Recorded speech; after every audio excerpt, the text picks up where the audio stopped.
Nagain ng not guilty plea ang dalawang suspect sa pagkapatay excuse me po, ng Lamdaro Fraternity Neophyte na si Marvin Reglos. Ang mga kaanak naman ng biktima hindi na itago ang kanilang galit na makaharap ang mga suspect. Nakatutok si Ian Cruz.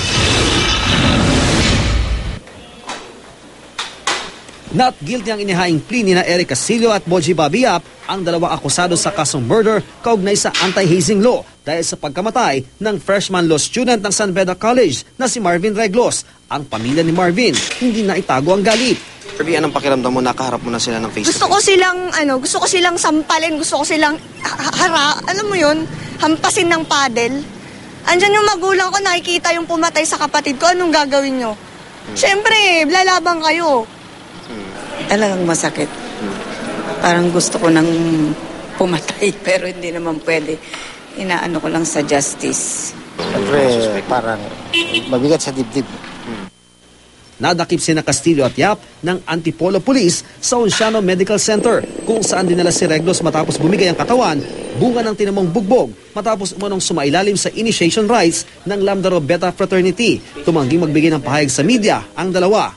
Pero sa liham na ipinadala ni na Castillo at Yap noong March 2 sa Rizal Governor para mailipat sila sa Provincial Jail mula Antipolo City Jail, sinabi nilang mali raw ang akusasyon sa kanila at handa raw nilang harapin ang mga nag-aakusa sa kanila.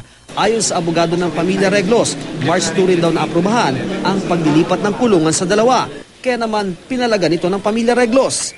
Alam naman po natin na sikat ang Rizal Provincial Jail dahil dyan po tumakas ang Rolito Go noong 1993 or 1994 at last February po 28, 2011 may 5 na naman po tumakas. Hindi po natin madidiscount yun na makatakas yung mga yan kasi bakit naman po hiniling pa nila na lumipat sa Rizal Provincial Jail samantalang yung Antipolo City Jail ay maganda naman po.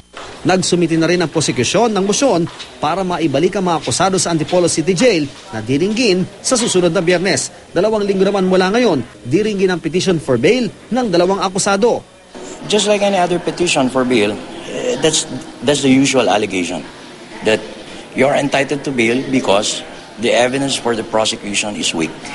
Bukod kina Castillo at Yap, 16 na iba pang hinihinalang miyembro ng Lamdaro Beta ang ipinagharap ng reklamo sa Antipolo Prosecutor's Office kaugnay sa pagkamatay ni Reglos. Personal namang humingi ng tulong ang pamilya Reglos kay Vice President Jejo Marbinay. Nangangamba kasi ang mga ito na baka mauwi sa wala ang kaso ni Marvin.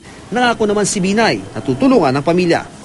Kasabay nito, nagtungo kanina ang isa sa mga akusado na si Christian Adobo sa National Bureau of Investigation kasama ang ilang miyembro ng Gamma Delta Epsilon Fraternity para raw linawin na hindi sangkot si Adobo sa kaso ni Reglos.